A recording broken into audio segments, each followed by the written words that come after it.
Hello, नमस्कार। आज मैं फिर से एक बार फाइनेंशियल लिटरेसी से संबंधित वीडियो लेकर उपस्थित हूँ। आज के वीडियो में मैं चर्चा करने वाला हूँ death claim in banks deposit accounts. Bank में जो डिपॉजिट अकाउंट्स होते हैं उसमें डेथ क्लेम सेटलमेंट कैसे किया जाता है।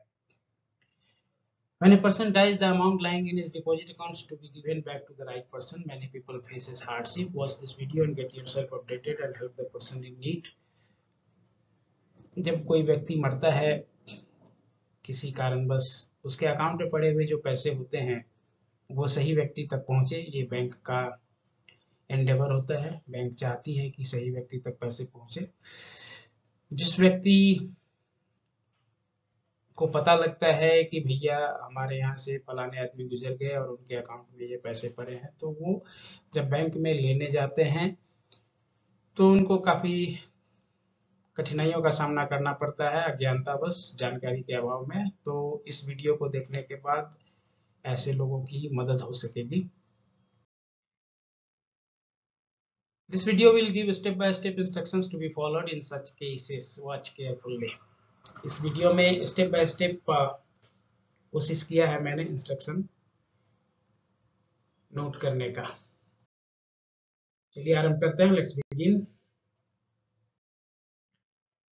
Death claim settlement in banks deposit accounts depends mainly on following factors. मुख्य रूप से इन कारकों पर निर्भर करता है। Quantum of amount lying in the account, उस बैंक अकाउंट में, सेविंग अकाउंट हो या टर्म डिपॉजिट अकाउंट हो, उसमें कितने पैसे पड़े हैं, उस पर भी बहुत सारे बैंकों के रूल्स होते हैं प्रोसेसिंग के, डेथ क्लेम प्रोसेसिंग के। अगर किसी व्यक्ति का मृत्यु होता है, उसके अकाउंट से संबंधित, निपटारे से संबंधित क्वांटम ऑफ अमाउंट पे डिपेंड करता हुआ रूल बहुत सारे बैंकों ने बना रखा है। अगर पैसे कम है तो सिंप्लीफाइड प्रोसेस होता है, पैसे थोड़े ज्यादा है तो थोड़ा सा कुछ एडिशनल कॉम्प्लायंस करने पड़ते हैं।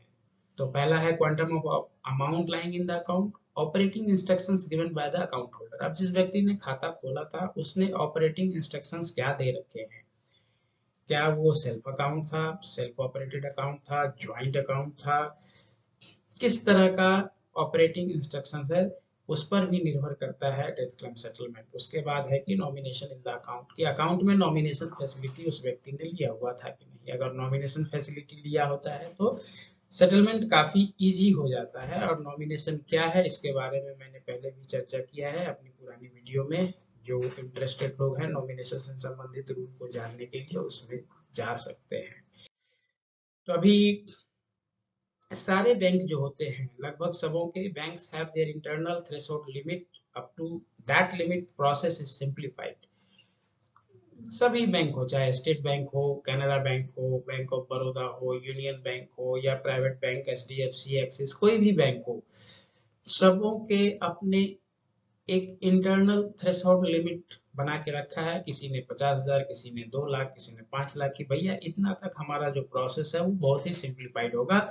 उसमें हम कोशिश करेंगे कि जो भी नॉमिनी या उसके जो कानूनी वारिसदार आते हैं अकाउंट होल्डर्स के, उनको ज्यादा तकलीफ ना सहना पड़े। और उस थ्रेशोल्ड के beyond some additional guidelines are issued. This threshold limit may be 2 lakh, 5 lakh or any other amount decided by the bank internally.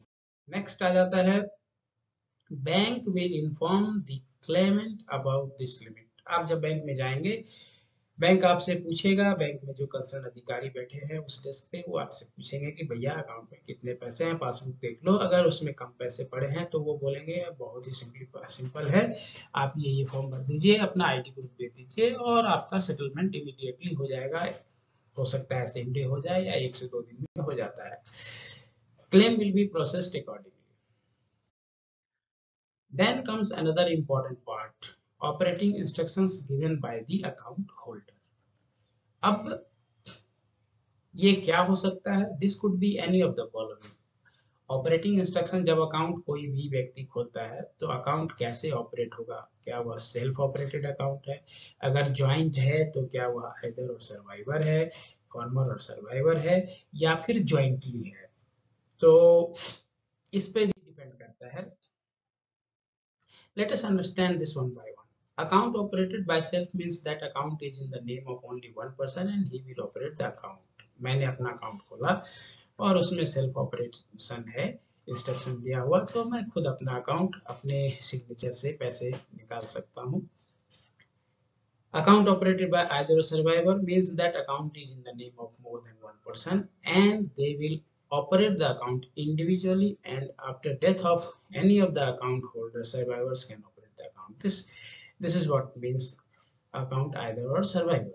मतलब दो या तीन लोगों ने ज्वाइंटली अकाउंट खोले हुए हैं, दो से ज्यादा एक से ज्यादा लोगों ने ज्वाइंटली अकाउंट ओपन किया है, उसमें से आइदर और सर्वाइवर का मतलब है कोई भी व्यक्ति अकाउंट अपने सिग्नेचर से ऑपरेट कर सकता है, और अगर उसमें से किसी एक व्यक्ति की मृत्यु हो जाती है तो, या ज्यादा भी लोगों की मृत्यु होती है, तो जो भी सर्वाइवर है, जो बचे हुए लोग हैं, वो अकाउंट को ऑपरेट कर सकते हैं. उसके बाद आ जाता है अकाउंट ऑपरेटेड बाय फॉर्मर और survivor means that account is in the name of more than one person and the first holder will operate the account and after his death survivor can operate the account. Farmer survivor भी होता है कि मान लीजिए दो आदमी ने account खोला है, उसमें साफ साफ है कि भैया जब तक मैं जिंदा हूँ मैं ही अकाउंट चलाऊंगा, मेरा नाम पहले रहेगा, मैं अकाउंट चलाऊंगा, मेरे सिग्नेचर से अकाउंट चलेगा, जब मैं मर जाऊंगा तो फिर तुम्हारा ऑपरेशन चलेगा, you can just operate the account.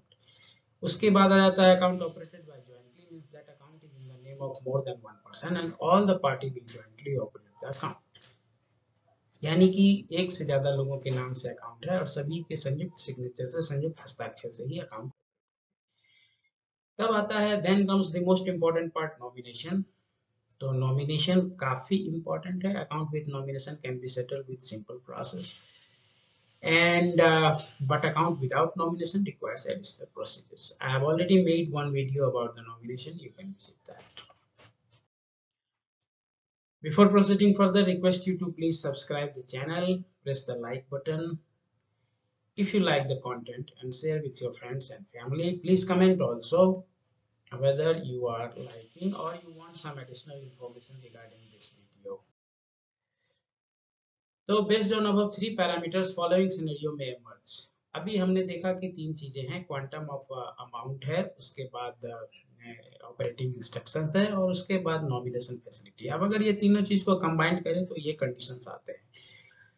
Under threshold limit, मान लीजिए कि किसी बैंक ने 2 लाख रुपए का थ्रेशोल्ड लिमिट रखा हुआ था, उसके अंदर क्या क्या कंडीशन आ सकते हैं. Under threshold limit, self with nomination, account operated by self, और उसमें नॉमिनेशन भी पार्टी ने ले रखा है. दूसरा सेल्फ है लेकिन उसमें नॉमिनेशन उसने नहीं ले रखा है. इसी तरीके से आइदर और सर्वाइवर है, फॉर्मर और सर्वाइवर है means account with survivorship clause with nomination, account with survivorship clause without nomination. इसी तरीके से jointly with nomination, jointly without nomination.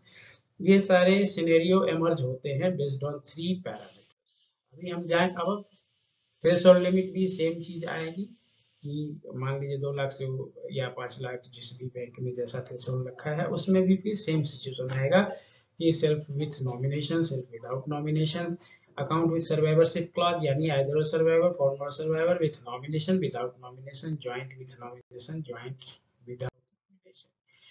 In this video, I will discuss account under threshold limit with nomination. In my next video, that will be part 2. This video is named as part 1.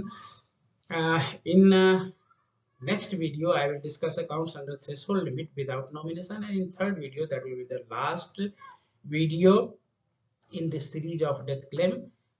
On this subject, I will discuss accounts above threshold limit with and without nomination. So this video is all about accounts under threshold limit with nomination. So situation, let us see what situation comes under this. Under threshold limit comes self with nomination. अगर किसी व्यक्ति का self operated account है, उसमें उसने nomination भी ले रखा है और उस व्यक्ति का डेथ हो जाता है, तो क्या सिचुएशन आते हैं. ऐसी स्थिति में नॉमिनी जो है will get the amount by establishing the death of the account holder and his identity. तो जो भी नॉमिनी, उस व्यक्ति ने जिसको भी अपना नॉमिनी बना के रखा हुआ था, वह व्यक्ति अगर अपनी आइडेंटिटी को एस्टेब्लिश करता है और उस जिस व्यक्ति का अकाउंट था उसका डेथ को एस्टेब्लिश करता है, तो डेथ एस्टेब्लिश करने के लिए डेथ सर्टिफिकेट चाहिए. उसकी खुद की आइडेंटिटी एस्टेब्लिश करने के लिए केवाईसी ओबीडी रिलेटेड डॉक्यूमेंट्स चाहिए। ओबीडी और केवाईसी से रिलेटेड मेरा एक वीडियो है, उसका लिंक भी मैं इस डिस्क्रिप्शन में दूंगा।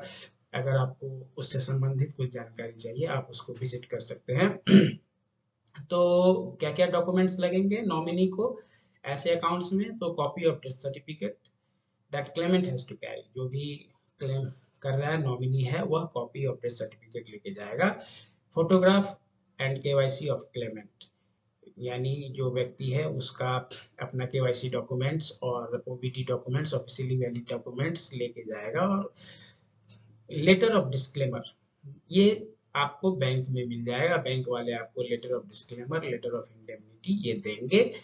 और फिर आपने को पैसा मिल गया ऐसा रिसीप्ट आप उनको देंगे। तो ये इतना चीज अगर आप जाकर के बैंक में कर देते हैं तो आपका अकाउंट इमीडिएटली सेटल हो जाता है under threshold limit, without any hardship, without any additional headache.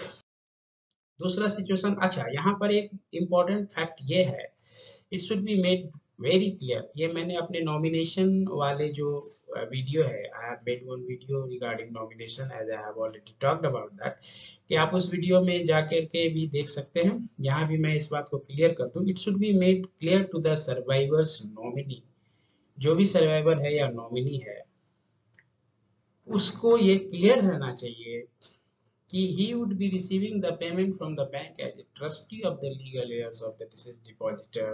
Such payment to him shall not affect the right or claim which any person may have against the survivor's nominee to whom the payment is made. Means जो nominee को पैसा मिल रहा है वह उसका केवल trustee है, वह पैसा उसका हो गया ऐसा नहीं है, बैंक का काम खत्म हो गया, बैंक ने सर्वाइवर को या नॉमिनी को पैसा दे दिया तो बैंक अपनी जिम्मेदारी से मुक्त हो गया। लेकिन उस व्यक्ति की जिम्मेदारी बन जाती है कि वह पैसा जिसका है उसी को जाना चाहिए। अगर नॉमिनी ही उसका कानूनी वारिसदार है, कानूनी उत्तराधिकारी है, तो वो उसका ही पैसा रहेगा। लेकिन अगर कानूनी उत्तराधिकारी, कानूनी वारिसदार या उस पैसे पर किसी और व्यक्ति का हक है तो नॉमिनी का काम है उस पैसे को लेकर के और जिस व्यक्ति का हक है उसके पास पहुंचाना। दूसरा साथ ही साथ उसमें में यह भी ध्यान रखना पड़ता है, there should be no order from the competent court restraining the bank from making the payment from the account of the deceased, यानी कि कोई कोर्ट ऑर्डर नहीं होना चाहिए, बैंक के पास कोई ऑर्डर नहीं होना चाहिए कि भैया ये पैसा इस व्यक्ति किसी को देना नहीं है क्योंकि इस व्यक्ति के ऊपर कुछ क्लेम बनता है, तो कोर्ट ऑर्डर नहीं हो।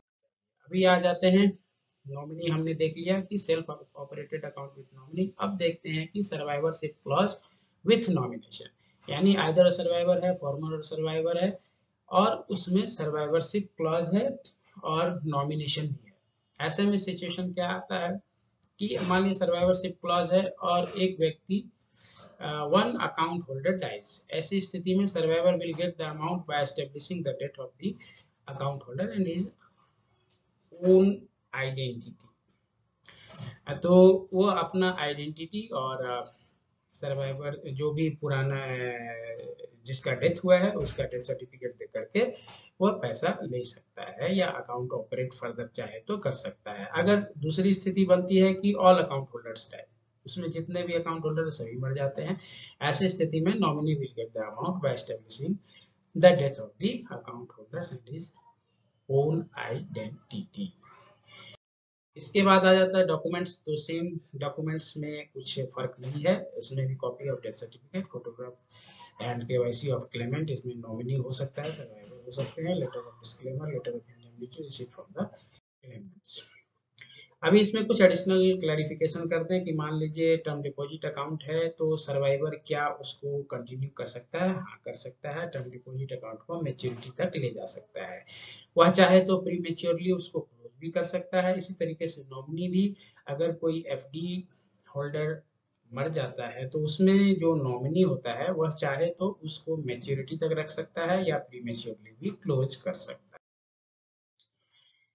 अभी आ गया कि joint account without survivorship clause and nomination, अभी उसमें सर्वाइवरशिप क्लॉज नहीं है और नॉमिनेशन है और वो ज्वाइंट अकाउंट है, यानी कि राम और श्याम का अकाउंट है और दोनों मिल करके ऑपरेट कर रहे हैं। ऐसी स्थिति में अगर एक व्यक्ति का डेथ हो जाता है तो क्या होता है? In the event of death of one or more, but not all, of the joint account holders, the balance outstanding will be paid jointly to survivors and the legal heirs of the deceased joint account holder.